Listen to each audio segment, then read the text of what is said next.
I'm Nick Roush at SEC Media Days. For more Q&As, thanks to Friends of Cole, friendsofcolekentucky.org. Did you know Cole is resilient, reliable, and affordable? I do now. You're learning now, and you're learning about Brooks Austin. He is the film guy. That's right. You're the film guy. Yeah, man. What do people get wrong most who don't watch the film? Ooh. Because I'm sure there's a good amount. Offensive line play is often mistaken and misunderstood completely. Why quarterbacks are throwing interceptions is often mistaken too. Like the Oklahoma-Alabama pick six in the playoffs. People are probably like, "Damn, that quarterback sucks." Well, what happened was he got lied to. Well, there's many times it's like defenses are disguising what they're doing too. Like there's so much on the TV copy that you cannot see. Right. That once you turn the all 22 on, you really do see the game totally differently. You get a lot more answers. Well, and that's the part that like I love watching in stadium because you can see the back half of the defense. You can kind of see how the play develops. But you mentioned about just disguising stuff. Yeah. And we have a decent idea of like what Jay Bateman's going to want to do at Kentucky. You watch Texas A&M. Do you feel like the kind of is this a new development around the league, how they want to disguise stuff pre-snap defensively? So I think it's a new development across football in general, particularly college football, with how much RPO took over the sport. Like the best way I can trick an RPO is to lie to it pre-snap because they're reading leverage. That's all they're really reading. Right. And if I spin the leverage post-snap, like once the ball snapped, if I spin the leverage, I might get an interception going back the other way. I might lie to the quarterback. And pre-snap determinations of pre-snap reads were what most of these offenses were predicated on. Yeah. Football coaches call them half-field reads, meaning we're going to work on this half of the field and we're going to go based off whatever the leverage is pre-snap. Well, when all that stuff gets lied to post-snap, that stuff freaks people out. The other thing is like all the box simulation stuff that people are doing where they're walking up pressure and they're lying to quarterbacks where the pressure's coming from. That's completely revitalized football. I would say that's been the last 5 or 6 years. And it's almost like there's like a yin and yang, like a little push-pull of just like offense takes a step forward, the defense figures it out, and then like, okay, we're gonna start to figure this thing out. So what's the next big evolution? Ooh.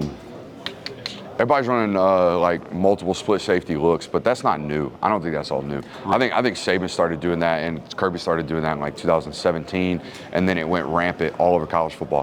What I've seen a lot of is 3 high safety looks, and this is because of Jim Knowles. And he's coming to Tennessee now, so you're going to see a lot more of this.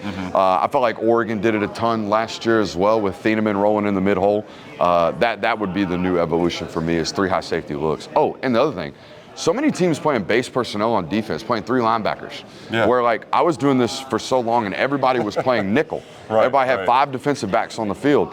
And now people are going back to playing traditional 4-3 sets. Right. Indiana was one of them. LSU ran this last year. There's a ton of teams that are playing base personnel on defense when for the longest time, because of how passing oriented football had become, everybody was in nickel because if you played base, you'd get killed. Right. And the return to that is so interesting to me. I can't really figure out the why as to why they're doing that. The only thing I can think of is maybe trying to get a bigger body in that slant window and cloud those spaces a little bit more. And maybe some of these bigger bodies too, they just move better. Yeah, move better than they did 10 years ago. Exactly. For sure. You get some freaks out there. Now you mentioned the Oregon defense. Yeah. Let's talk about the Oregon offense. Yeah, man. Kentucky fans, they're fired up for what Will Stein's going to do.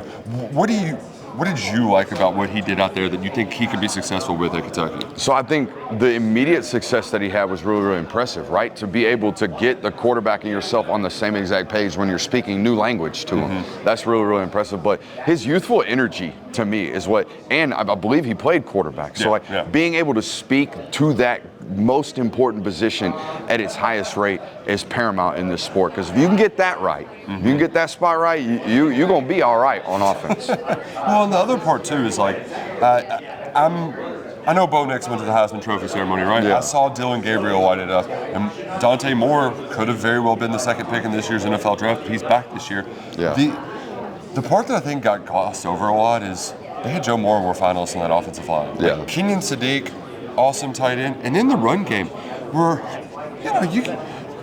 It reminds me a little bit of Heupel, how especially Kentucky fans who watch guys get burnt all the time. You think of them as this pass-heavy attack, but actually the running game is pretty damn good too. Yeah, no, it's often forgot. I think it's because it's fun to talk about throwing the football. It's fun to talk about the passing game. It's fun to talk about the quarterbacks, but it's particularly in this league, and I think across the board, like if you can run the ball, if you can control the line of scrimmage, you're going to win. I actually think we're in this like new defensive era of college football, to be 100% honest with you. Like if you think about the last several national champions, 21 and 22 Georgia, those were defensive football teams, right? Say so. 23 Michigan was a defensive run the football. 24 Ohio State, they had great offenses, but they won a national title, I think 24-17. Like those are your strip sack. Right, like those are defensive football teams. And obviously Indiana last year, they didn't allow more than 24 points in a single football game.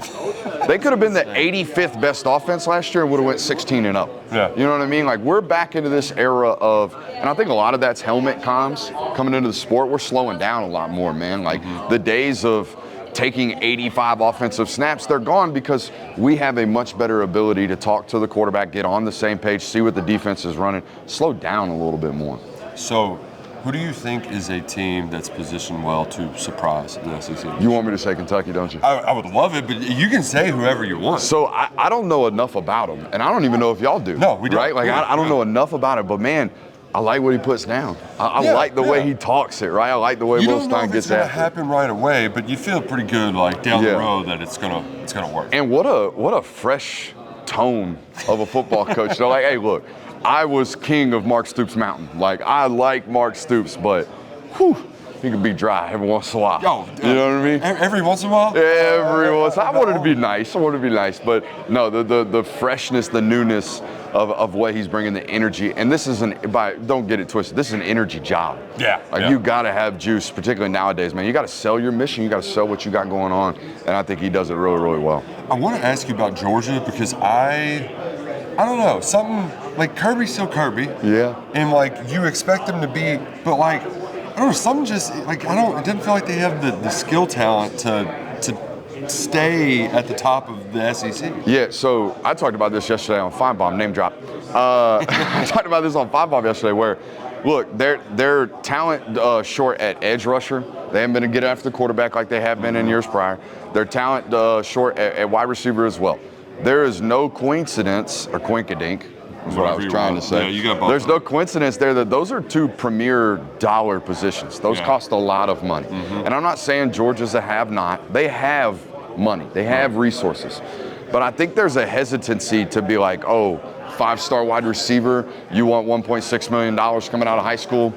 Here you go, Bubba. Like, I don't think they'll ever really do that, which means they're going to have to continue to do what they've been doing lately, which is last year it was Zachariah Branch out of the portal. This year they're betting a lot on Isaiah Canyon out of the portal from Georgia Tech, too. So I think that's a little bit of what you're hinting at, but it hasn't stopped Todd Hartley from stacking an insane room at tight end. Like, they have no business having what they have right now. And all right, the last team too that I'm fascinated about that I just can't. Oklahoma. Like you see them on paper and you're like, man, this team should be like national title good, but can I trust them if they can't run the football? Like I don't. It's hard for me to reconcile. No, I feel that. And look, they had 3 really young players last year on the offensive line, and I think all 3 of them are going to be NFL football players. Michael Fasusi over at left tackle, he's elite. Eddie Pierre-Louis was here this week. He was a redshirt freshman last year and played like it at times, but he's going to be an NFL football player. And then I always forget the right guard's name, but he started as a true freshman last year. And guess what happened, bro? When you're a freshman, you're going to get your face ran through every once in a while. You're going to do things that are oopsie daisies. You're going to make bad mistakes. You're not going to play as confident. And when we're not playing confident, if we're not firing off the football, knowing what we're doing, not thinking what we're doing, man, it's hard to play that position in this conference. So I do expect a growth period here. I expect a leap forward for them. And you were right. Last year, their quarterback was in a position where they knew they couldn't run the football. They knew they couldn't protect him often. And they knew, hey, if anyone's going to make a play today, it has to be me.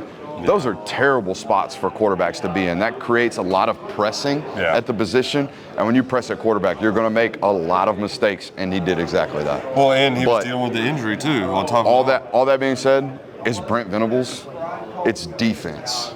You know what I mean? We say on our channel, if you give Brett a pulse on offense, they're going to win 9 to 10 games. Just give them a life, something. And in 2024, they were flatline dead. All right. 2025, they had a pulse. 2026, can we get some consistency? Right. Yeah. Well, if you like what you heard, he mentioned the channel, The Film Guy. Yeah. Go hit the subscribe button. You're all subscribed on there. Please There's a lot of you. Go over there and subscribe to the channel. I promise. More Kentucky tape. I promise.